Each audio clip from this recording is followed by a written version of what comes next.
Bismillahirrahmanirrahim. Bismillahirrahmanirrahim. Assalamualaikum warahmatullahi wabarakatuh. Kesempatan kali ini kita masuki satu pembahasan, masih merujuk kepada buku ini, yaitu tentang bahasan Islam, integrasi akidah, syariat dan akhlak. Kita masuk ke terminologi Islam, mana secara bahasa itu yang berarti sikap penyerahan diri. Secara istilah, Islam itu adalah penyerahan diri, kepasrahan, ketundukan, dan kepatuhan. Konteksnya adalah kepatuhan seorang hamba kepada Tuhannya. Itu secara terminologi bahasa.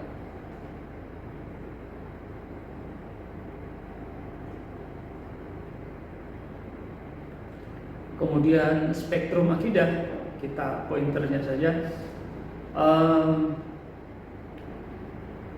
Salah satu permasalahan yang fundamental dari kian menjaburnya adalah menyangkut praktek dasar daripada ajaran Islam, di mana dasar ajaran Islam yang terdiri dari akidah, syariah, dan akhlak seringkali dilupakan keterkaitannya. Contohnya dalam seseorang melaksanakan sholat, berarti dia melakukan syariah juga di dalamnya. Sementara di tempat lain, misalnya sini Muhammad Saltut membagi pokok ajaran Islam itu ada dua, akidah dan syariah saja, ada dua. Sementara ulama lain itu membagi, sebagaimana dalam judul pembahasan kita, ada tiga. Yang pertama adalah akidah, syariah, dan akhlak. Integrasi ketiga hal ini tidak bisa dipisah-pisahkan.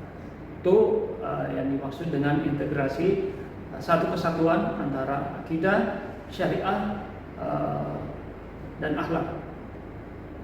Jadi Islam itu konteksnya di tiga hal tersebut. Akidah yang bersifat teologis, kemudian yang kedua adalah syariah, hukum-hukumnya, kemudian yang ketiga adalah akhlak, moral, jadi etika yang ada di dalam agama. Jadi satu kesatuan yang tidak bisa dipisahkan. Misalnya ada orang yang kemudian hanya aspek akidahnya saja, aspek teologisnya saja yang dikembangkan. Ini tidak bisa. Dia harus melibatkan syariat juga. Artinya setelah dia bertauhid, dia juga harus melaksanakan perintah-perintah yang bersifatnya syariat. Kemudian yang ketiga adalah etika, attitude, moral. Apalagi bahasa-bahasa lain, kalau dalam bahasa kita disebut akhlakul karimah. Jadi ada orang yang secara syariah menjalankan, tetapi prakteknya dalam kehidupan sehari-hari dia tidak beretika, tidak berakhlak, dan tidak bermoral. Ini nggak bisa. Misalnya ada orang yang katanya sholat, tetapi masih melakukan suatu perbuatan yang tercela, berarti tidak sambung terintegrasi dari tiga aspek tadi, akidah, syariah, dan akhlak.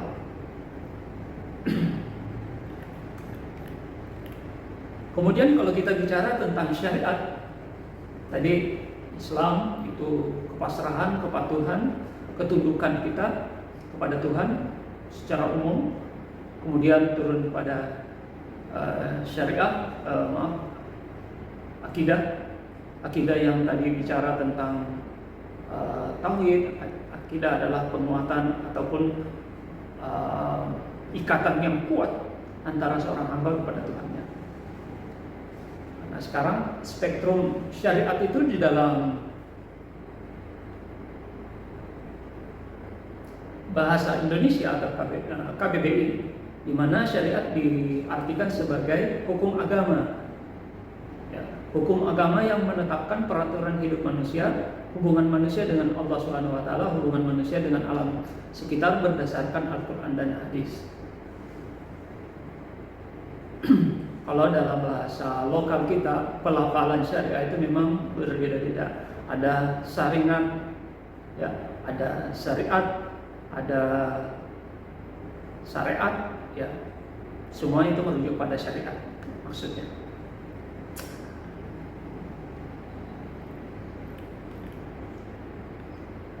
Baik, kemudian pakar hukum Islam memberikan batasan pengertian syariat di sini yang lebih tegas untuk membedakan ilmu fikih antara syariat dengan ilmu fikih.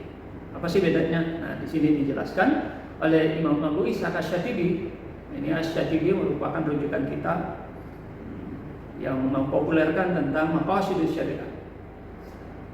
Beliau menegaskan bahwasanya arti syariat itu sesungguhnya menetapkan batas tegas bagi seorang mukallaf.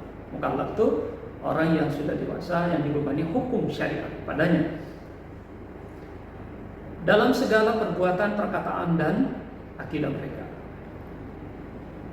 Oleh Asy-Syatibi. Kemudian lingkup syariah meliputi hubungan vertikal dan hubungan horizontal. Jadi syariat itu ada yang bersifat vertikal dan ada yang bersifat horizontal. Nah, sementara hubungan manusia dengan Allah secara vertikal melalui ibadah seperti puasa, zakat, sholat, itu masuk wilayah hubungan kita dengan Tuhan Allah. Sementara untuk yang terkait dengan masalah horizontal itu kaitannya dengan sosial kita. Jadi penerjemahan kita dalam beribadah dan terikat dalam syariat itu harus diterjemahkan dalam kehidupan sehari-hari. Nah, yang saya sebutkan tadi di mana Asy-Syatibi membagi bahwa adanya tujuan disyariatkannya Islam itu kepada manusia yang diformulasi disebut dengan maqasidus syariah. Maqasidus syariah ada 5 ya. Ada 5. Yang pertama hifzuddin. Jadi syariat itu tujuannya, orientasinya hifzuddin, menjaga agama. Kemudian yang kedua hifzun nafs, menjaga jiwa. Ya, konteksnya bisa kita terjemahkan begini. Kalau hifzuddin itu adalah menjaga agama, berarti terkait dengan bagaimana menjaga kesucian daripada agama. Misi agama itu dijaga, akidah itu dijaga, syariat itu terjaga. Jadi itu salah satu fungsi tujuan daripada maqasidus syariah menurut Asy-Syatibi. Kemudian kalau yang dimaksud dengan hifzun nafs, menjaga jiwa, ini di dalamnya banyak sekali aspek, termasuk menjaga kesehatan, bagian daripada syariat. Misalnya menjaga diri kita dari masalah-masalah yang terkait dengan masalah penyakit misalnya. Kita menghindarkan diri kita, menerapkan sistem hidup yang sehat. Itu adalah bagian daripada syariat, karena syariat mensyaratkan harus menjaga fisik jiwa kita, harus menjaga jiwa kita, mental kita jangan sampai rusak. Jadi dengan dasar ini pula kita tidak boleh menghancurkan pikiran kita, misalnya dengan cara narkoba. Bukan hanya merusak fisik kita, tetapi juga merusak mentaliti kita, sifat kita, jiwa kita. Nah, agama turun untuk berfungsi menyelamatkan itu. Jadi adapun hal yang terkait sesuatu yang mengarah pada perusakan terhadap an-nafs, jiwa kita, tidak boleh ya. Kemudian maqasid syariah yang ketiga yaitu hifzul akal atau hifzul akal, menjaga akal, menjaga rasionalitas. Adanya akal, rasionalitas itu bukan hanya datang begitu saja. Allah berikan, Tuhan memberikan rasionalitas, pikiran kepada kita untuk memberikan satu petunjuk. Bukankah di dalam Al-Quran digambarkan bahwa neraka jahanam itu dipenuhi oleh bangsa jin dan manusia? Kenapa? Salah satu aspeknya adalah karena mereka mengabaikan akal mereka, tidak bisa berakal, mengabaikan panca indera mereka. Salah satunya adalah penglihatan dan pendengaran. Lahum qulubun la yafqahuna biha. Mereka punya hati tapi tidak bisa berakal. Mereka tidak mampu memahami aspek-aspek ajaran Tuhan di muka bumi ini. Itu salah satu fungsi daripada hifzul akal dari maqasidus syariah. Kemudian yang keempat hifzun nasal. Hifzun nasal ini adalah menjaga keturunan. Agama datang untuk menjaga kesinambungan ataupun keberlangsungan daripada keturunan kita. Jadi nggak boleh kita kemudian tidak mau melanjutkan regenerasi. Ada punya keturunan untuk melanjutkan misi dakwah, misi syariat, misi agama diturunkan di muka bumi. Jadi penting sekali kita memahami syariat itu tidak hanya berkaitan dengan masalah kita beribadah kepada Tuhan, tetapi ada aspek-aspek yang kemudian dia cover, kemudian itu menjadi tujuan daripada diturunkannya syariat.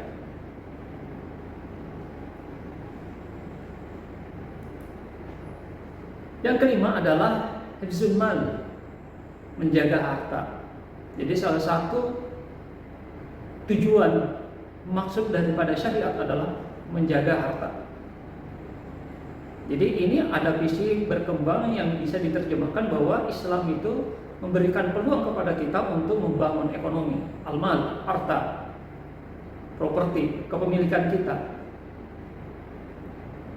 Ya, tujuannya bahwa dengan kepemilikan dan adanya harta ini bisa digunakan untuk di jalan Allah Subhanahu wa taala. Jadi ada aspek-aspek ini. Jadi jangan kemudian asumsikan agama itu tidak menganjurkan seseorang untuk maju dari sisi ekonomi. Justru di sini maqasid syariah. Bahkan dikatakan mestinya kita harus meninggalkan satu generasi mewariskan dalam bentuk kekayaan yang berupa harta. Jadi harta itu sangat urgen dalam Islam dan ditetapkan salah satu maqasid syariah adalah hifzul mal, menjaga harta. Kemudian oleh Yusuf Qaradawi menambahkan, ini kalau maqasid syariah versi Asy-Syatibi ada 5, maka Yusuf Qaradawi menambah yang disebut dengan hifzul bi'ah, menjaga ekologi, menjaga lingkungan hidup. Itu dari spektrum syariah. Kemudian masuk ke akhlak. Akhlak itu seperti apa? Akhlak mungkin kita sudah sama-sama tahu, itu berkaitan dengan moralitas, berkaitan dengan akhlak, ya, berkaitan dengan etika, moral di sini, attitude. Itu lebih sempit sih sebenarnya. Akhlak itu lebih mengcover banyak aspek. Kita lihat bahwa Nabi menerima perintah berupa turunnya wahyu sepanjang 22 tahun lebih. Yang paling banyak dibicarakan itu adalah konteksnya adalah bicara tentang moral, akhlak. Akhlak itu bukan hanya keterkaitan hubungan kita dengan Allah.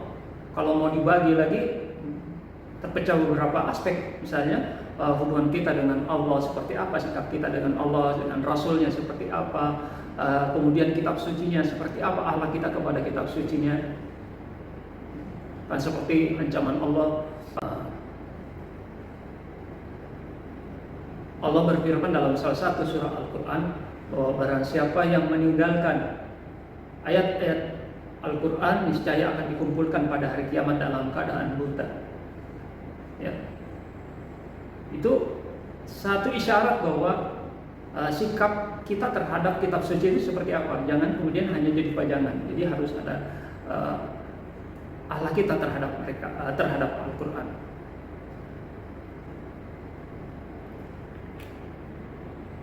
Selanjutnya akhlak kita kepada Nabi, Rasul.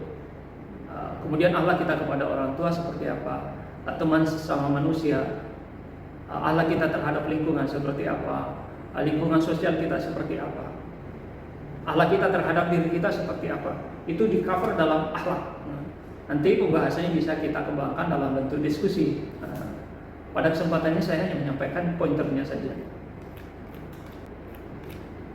Baik, mungkin kita akan melanjutkan dalam bentuk diskusi di kelas online di Zoom. Mudah-mudahan adik-adik bisa kita bisa banyak gali dan memberikan informasi lebih dalam lagi terkait dengan masalah integrasi syariat, akidah dan akhlak. Baik, demikian yang dapat saya sampaikan. Terima kasih atas perhatiannya. Assalamualaikum warahmatullahi wabarakatuh.